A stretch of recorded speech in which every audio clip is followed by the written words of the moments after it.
I stood in the empty garage where my Tesla used to be, holding the divorce papers in one hand and my husband's company transfer documents in the other. He thought selling my car would teach me a lesson about knowing my place. He had no idea I'd just become the majority owner of everything he'd built. I'm Elizabeth, and 3 months ago, I discovered that the man I'd been married to for 8 years had been living a double life. But what he didn't know was that I'd been preparing for this moment longer than he'd been deceiving me. Let me take you back to where this all began. It was a Tuesday morning when I walked into our 3-car garage and found an empty space where my midnight blue Tesla Model S should have been. The car I'd saved for 2 years to buy, the car that represented my independence and success as a marketing executive. My heart pounded as I called out, "Marcus, where's my car?" He appeared in the doorway, coffee mug in hand, wearing that smug expression I'd grown to hate over the past few months. "Oh, that old thing? I sold it yesterday. We needed the money for the house renovations." Mini cliffhanger. But what Marcus didn't know was that I'd been tracking every penny of our finances for months, and there was no renovation fund, only his secret gambling debts that were about to destroy everything we'd built. I stared at him in disbelief. "You sold MY car?" "The car I bought with MY money from MY promotion bonus." He shrugged, taking a sip of his coffee, as if he'd just mentioned the weather. "We're married, Elizabeth. What's yours is mine, remember? Besides, you barely drive it. You work from home most days anyway." "I earned that car, Marcus. I worked 60-hour weeks for 2 years to afford it. And I work hard too," he snapped back. "Someone has to pay for this lifestyle. Your little marketing job doesn't exactly cover our mortgage." My little marketing job was actually a senior executive position at one of the city's top advertising firms, where I managed million-dollar accounts and earned more than most people in our neighborhood. But Marcus had a way of diminishing everything I accomplished. Retention hook. What he didn't realize was that his dismissive attitude had just triggered a plan I'd been developing since I discovered his first lie 6 months earlier. You see, this wasn't just about a car.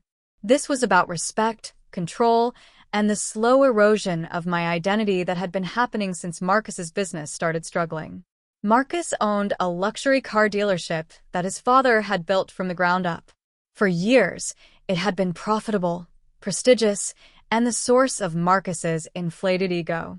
He drove different luxury cars every week, played golf with wealthy clients, and treated our marriage like a business merger where he was the senior partner. But 6 months ago, I'd started noticing changes. Bills arriving that he'd quickly snatch away. Hushed phone calls that ended when I entered the room. Credit card statements that disappeared before I could review them. So, I hired a private investigator. Mini cliffhanger. The report I received would reveal not just gambling debts and secret loans, but a betrayal so deep that it would fuel the most calculated revenge of my life. The investigation uncovered Marcus's double life piece by piece. He'd been gambling away our savings at underground poker games, taking loans against the dealership to cover his losses, and worst of all, he'd been having an affair with his 25-year-old secretary, Jessica, for over a year. The photos were damning. Marcus and Jessica at expensive restaurants I'd never been to, weekend getaways to resorts while he told me he was at dealer conferences, jewelry purchases that had never made it home to me. But the financial evidence was even more devastating. Marcus had mortgaged our house without my knowledge, used my credit cards to cover business expenses, and had been systematically draining our joint accounts to fund both his gambling addiction and his affair.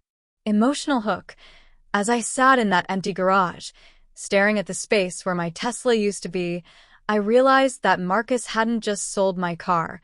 He'd sold my trust, my security, and my respect. But he was about to learn that I wasn't the naive wife he thought he married. You see, Marcus had made one crucial mistake. He'd underestimated me completely. While he'd been busy gambling and cheating, I'd been quietly building my own empire. My marketing firm had offered me a partnership deal 6 months earlier, an opportunity to buy into the company and become a founding partner in their new luxury brand division.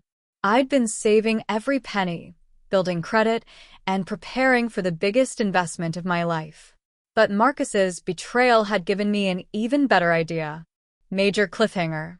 Instead of using my resources to buy into my firm, I was going to use them to buy something much more satisfying: Marcus's entire world. The next morning, I put my plan into motion. First, I visited my attorney, Sarah Chin, who'd helped me with contract negotiations throughout my career. I presented her with the private investigator's report and explained what I wanted to do. "Elizabeth," she said, reviewing the documents with raised eyebrows, "this is incredibly complex, but if what you're showing me is accurate, we might have grounds for fraud claims that could protect your assets." "I don't just want to protect my assets, Sarah. I want justice." She smiled, the kind of smile that told me she understood exactly what I meant. Next, I visited Marcus's biggest business rival, Robert Sterling, who owned 3 luxury dealerships across the city. Robert and Marcus had been competing for the same high-end clients for years, with Marcus usually coming out ahead due to his family's established reputation. "Elizabeth," Robert said, surprised to see me in his office. "What brings you here?" "I have a business proposition that I think you'll find very interesting." Mini cliffhanger. What Robert didn't know was that I was about to offer him the deal of a lifetime, one that would destroy Marcus's business empire and transfer it directly into my hands. I explained Marcus's financial situation, showing Robert the documented proof of the dealership's hidden debts and Marcus's fraudulent business practices.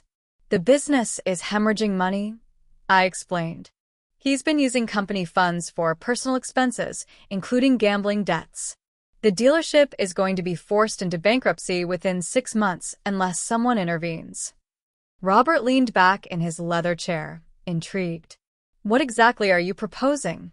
"I'm proposing that we buy out Marcus's debt holders, take control of the business, and merge it with your operations. You get the prime location and established client base you've always wanted, and I get justice for 8 years of financial manipulation." "And Marcus?" "Marcus gets exactly what he deserves." Robert extended his hand across the desk. "I like the way you think, Elizabeth." Retention hook. But the most satisfying part of my revenge was still to come, because Marcus was about to discover that his secret affair wasn't as secret as he thought. While Robert's lawyers began the complex process of acquiring Marcus's business debts, I focused on the personal side of my revenge. I'd been documenting Marcus's affair for months, but I needed more than just photos. I needed leverage that would ensure he couldn't fight back when everything came crashing down. So, I did something I never thought I'd do. I befriended Jessica. It wasn't hard. Jessica was young, ambitious, and completely unaware that Marcus was married when their affair began. She genuinely believed that Marcus was separated and going through a complicated divorce. "He's told me so much about you," Jessica said over coffee, believing I was Marcus's soon-to-be ex-wife who wanted to handle things civilly. "I'm sure he has," I replied, stirring my latte and recording every word on my phone. Jessica revealed details that even my private investigator hadn't uncovered. Marcus had promised to leave me and marry her once his divorce was finalized. He'd been using company money to rent her an apartment, buy her gifts, and fund their elaborate date nights. Most importantly, Jessica had copies of company documents that Marcus had been sharing with her, including financial records and client information that he'd been using to impress her. Mini cliffhanger. Those documents would prove that Marcus had been embezzling company funds for personal use, the final piece of evidence I needed to ensure he'd never recover from what was coming next. 3 weeks later, everything was in place. Robert's acquisition of Marcus's business debts had been completed through a shell company, meaning Marcus had no idea who his new creditor was. My attorney had prepared all the necessary paperwork to protect my assets and initiate divorce proceedings. And I had scheduled the perfect moment for the reveal.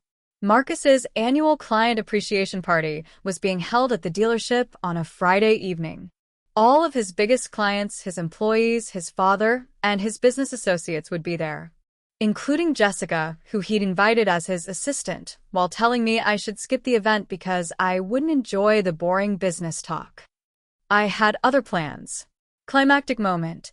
As Marcus stood in front of his guests, champagne glass raised, toasting another successful year, he had no idea that his wife was about to walk through those doors with documents that would end his career, his reputation, and his life as he knew it.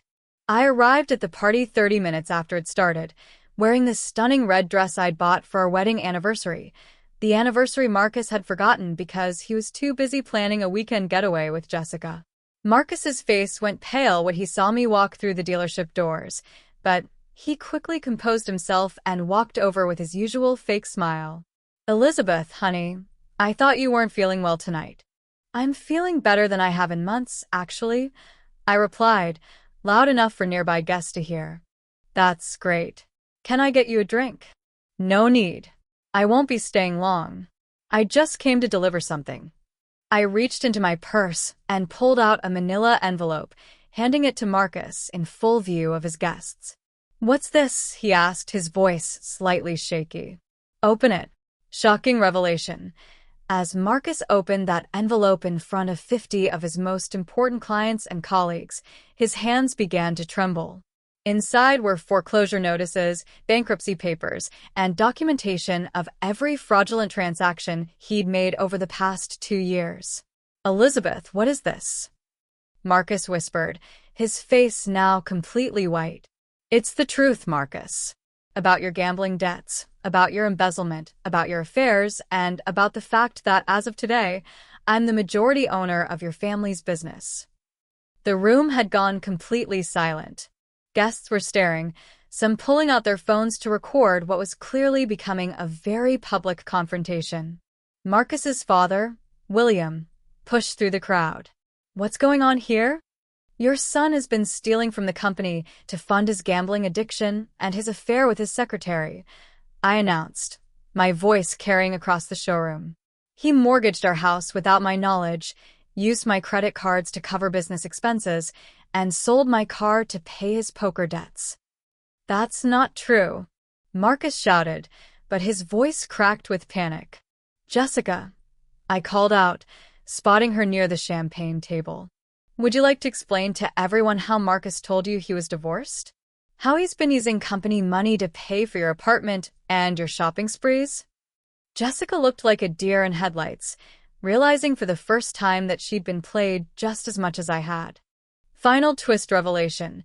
But the biggest shock was yet to come, because what I revealed next would destroy not just Marcus, but everything he thought he knew about his own family.